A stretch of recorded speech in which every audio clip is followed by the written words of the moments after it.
Sonic Frontiers has been showcased further at Gamescom with a new story trailer along with a couple of Cyberspace levels and the release date of November 8th, of course. Personally, the open world, open zone stuff we're seeing from the islands are definitely looking better and better, and presentation and polish seems to be visibly improving with each passing showcase. I still do have some minor issues with certain animations which don't seem to be changing, but at this point I am, and plenty others are more interested about the Cyberspace levels. So, in one of those rare coverages of Sonic content on my channel, let's talk about all of that. I'll start with my opinions on the Gamescom trailer first and then move on to the two even more Cyberspace stages we have seen from Gamescom and cutscenes, of course. And before I do, please consider helping the coverage by liking the video, because YouTube gods are in their tantrum period and are not very kind these days. I actually already said what I wanted to say about the trailer itself.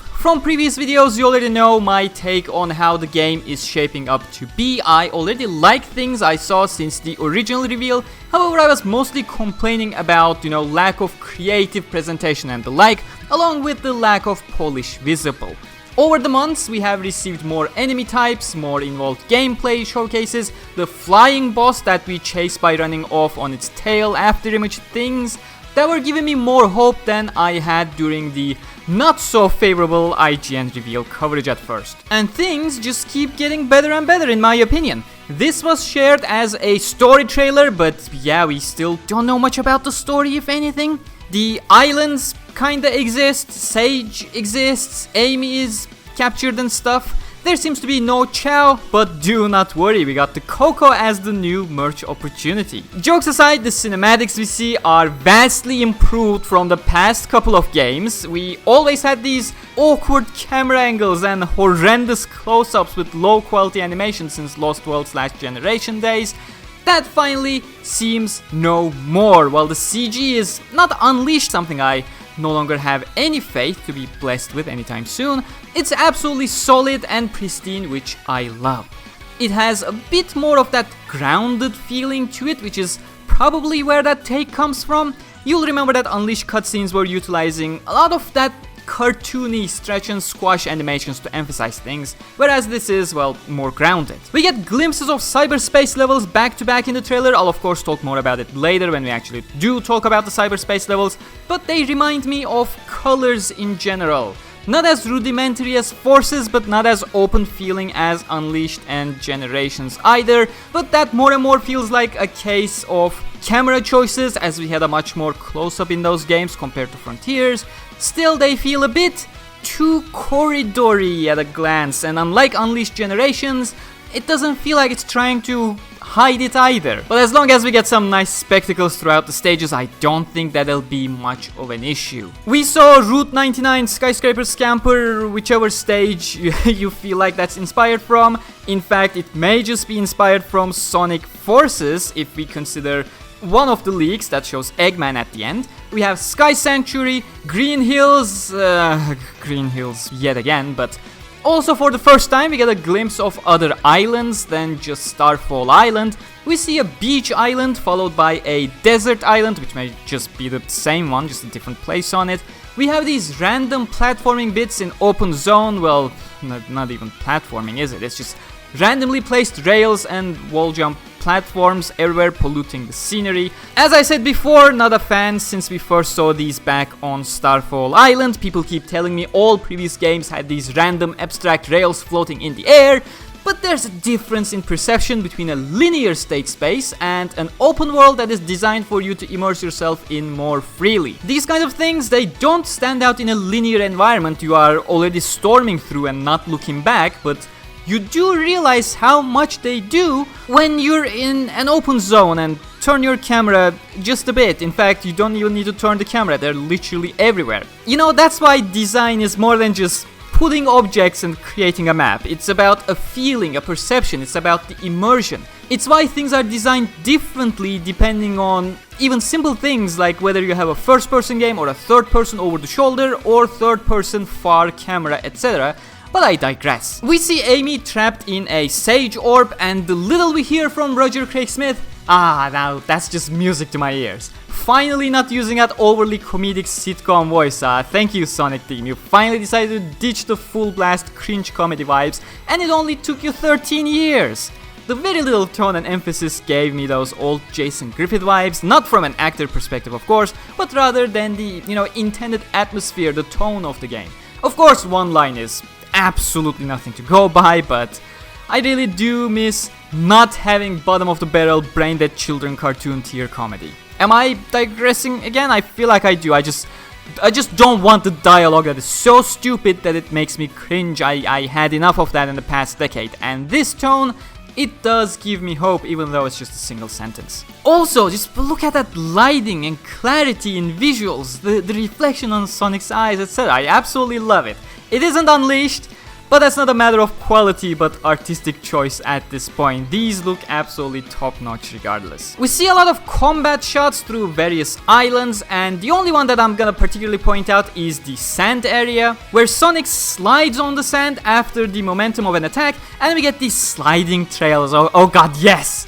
I know the things I'm mentioning sound like small things, but these are things of perfection for me. Go back on my channel and you'll find me talking about how from Unleashed onwards, all we needed was improvements on visual presentation.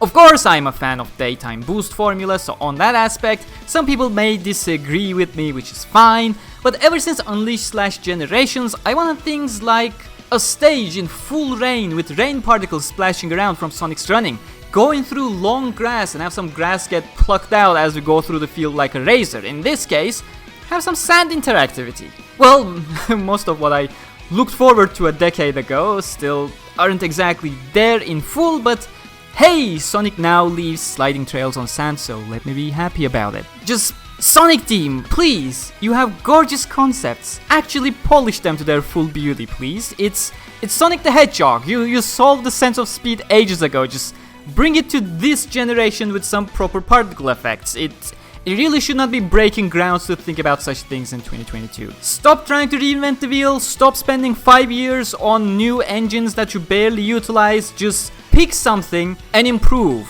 Oh, and yes, I don't like the animation of whatever this attack is. Why is Sonic stuck in grinding animation in the middle of those circles? And we didn't see it in this trailer either, but also fix that stock static animation of the tornado attack while we're at it. It looks bad. And then in the end we see Sonic glitching or getting corrupted of some sort like Sage is. I'm curious whether Sonic team will try something like, Sage actually means to protect the islands from some sort of a virus and is not actually an antagonist, but due to the sheer isolation and not knowing what's happening at all, Sonic just thinks she's trying to stop him for nefarious reasons.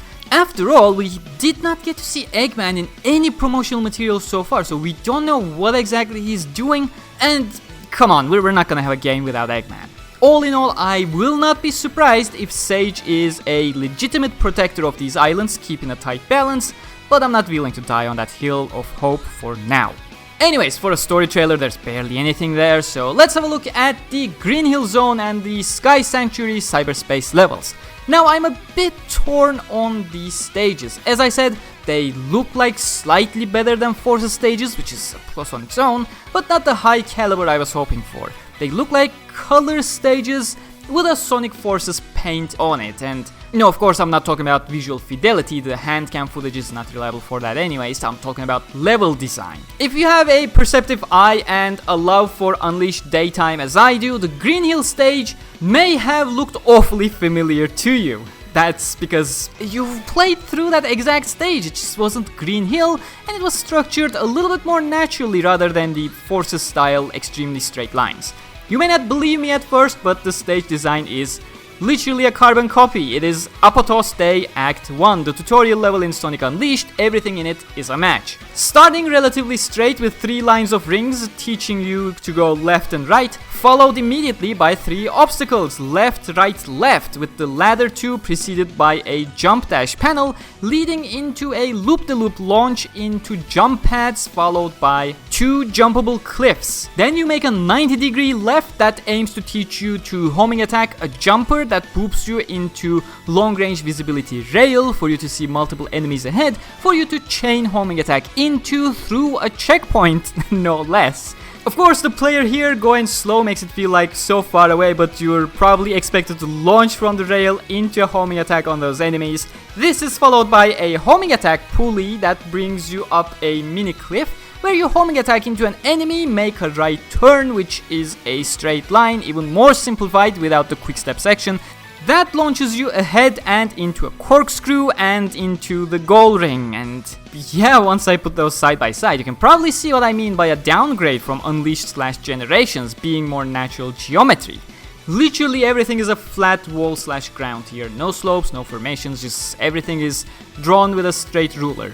I don't know, it just feels uninspired or uncared for from my perspective. For ages people complained Sonic was like a car racing game, but this feels like going from Need for Speed Underground 2 tracks into a mobile drag race game where all you do is shift up at the right time. Luckily, the open zone has that more natural feeling vibe to it, and before moving on to the second Cyberspace stage, the Sky Sanctuary one, we have multiple showcases to go through as Twitter user Rob_CHP published an extensive playthrough of the demo as I was writing this script. The link to their Twitter thread is in the description, but the playthrough starts with Sonic waking up on the island, followed by a basic chronocode puzzle, pretty much just step on 3 different plates. We see the map slowly unlocks by doing these, followed by the homing attack tutorial. In a previous video I talked about how the homing attack chains feel sluggish and slow, but it seems like the homing attack behaves differently in combat and outside of it. The combat version against enemies has this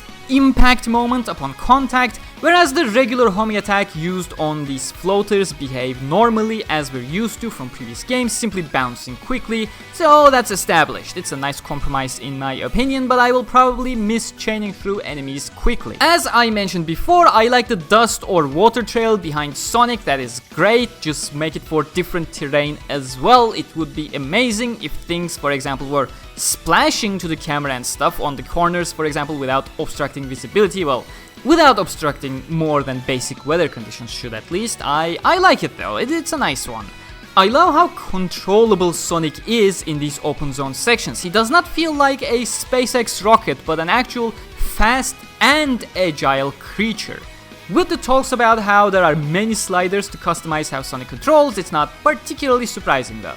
Then we reach the ninja battle, which goes by quite fast, which was also previewed earlier, and we continue exploration, and again this entire thing just continues to highlight how important it is for someone who knows how to play to do the showcase. We see the skill tree with all the different attacks and tricks and stuff, which is neat. The important thing is the game feels enjoyable without any of the skills to begin with, unlike some previous examples. I'm looking at you, Secret Rings. We see the tower boss fight, which was also previewed before, so I'm not gonna talk about it, but there is a stamina bar on the top right of Sonic. Of course, it's literally no different than your typical boost bar in any game we already had, but when it's floating next to your character, it suddenly becomes a stamina bar. It seems to refill pretty much instantly in open zone and is filled up by ring pickups from what we can see in Cyberspace stages, as well as recovering over time. Feels like they could have just disabled it in open zone altogether, but it's fine, not really an issue. But that brings us to the more interesting Cyberspace stage, Sky Sanctuary. Definitely better feeling than Apotos Act 1, that is not Apotos Act 1. Still gives you that excessive straight feeling though, but the amount of shortcuts and alternate paths, they do kinda make up for it, so I don't mind it all that much, at least for now. I didn't mind a lot of things in the forces as well, but never ended up going for replays because it just wasn't interesting enough for me. And I am not sure how interesting Cyberspace stages are going to be when all the variety is 3 different paths roughly stacked on top of each other in a completely straight line. I'm hoping to see some future stages will open up a little bit further. Anyways, clearing the cyberspace creates a bridge that leads to more of the island becoming accessible, etc. Your typical open world gimmicks, at the end of which we receive our first Chaos Emerald, which Sonic just sticks back into his butt in usual Sonic fashion. Typical stuff, to be honest. Interesting to get an emerald so early in the game though. I'm I'm looking forward to how the story is gonna use Supersonic after such a long time.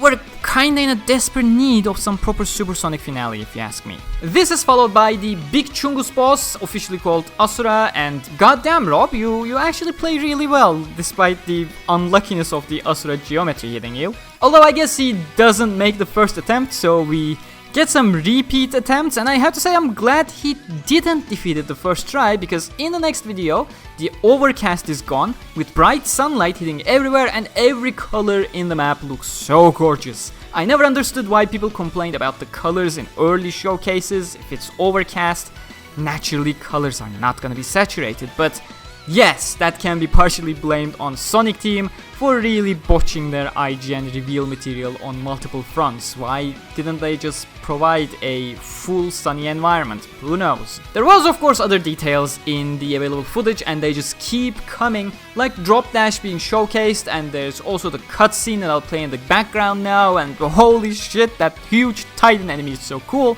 But that was all I wanted to focus on personally, at least for this video, you know, that got my attention so far, things that intrigued me at a glance. Meanwhile, as I mentioned, we keep receiving more footage from Gamescom. We have the chemical plant, which is a carbon copy of the Sonic Generations stage, just in this Forces style with more flats. But yeah, I'm gonna go through the rest in a different video, this is already too long. As I said many times before, the Frontiers marketing journey has been one massive roller coaster, and I'm glad it seems to be one that will end up as a very pleasant experience in the end. Ever since Generations, I've been looking for a Sonic game that can scratch the itch of that Unleashed day and Generations left behind. So far it looks like Cyberspace levels will not be achieving that all that much, but they appear neat enough to have fun with once or twice, whereas the open zones, the freedom in gameplay, now that's something that makes me look forward to Sonic Frontiers right now. It may not be the exact same satisfaction, but the level of it appears to be comparable. And that's all from me, at least for today. Ark just keeps on adding things I want to talk about in my Discord server by sharing new stuff from Gamescom, but I gotta call it a day and push things to a separate video at some point, like Eggman appearing at the end of a Cyberspace level, saving Amy cutscene, giving us more info on the corruption in Sonic's arm, Tails being mentioned to be rescued next, etc. What do you think? You know, I'll be in the comments looking for your takes and opinions for discussion, so do let me know. Thank you very much for watching, and I'll see you all next time. Until then, stay cool.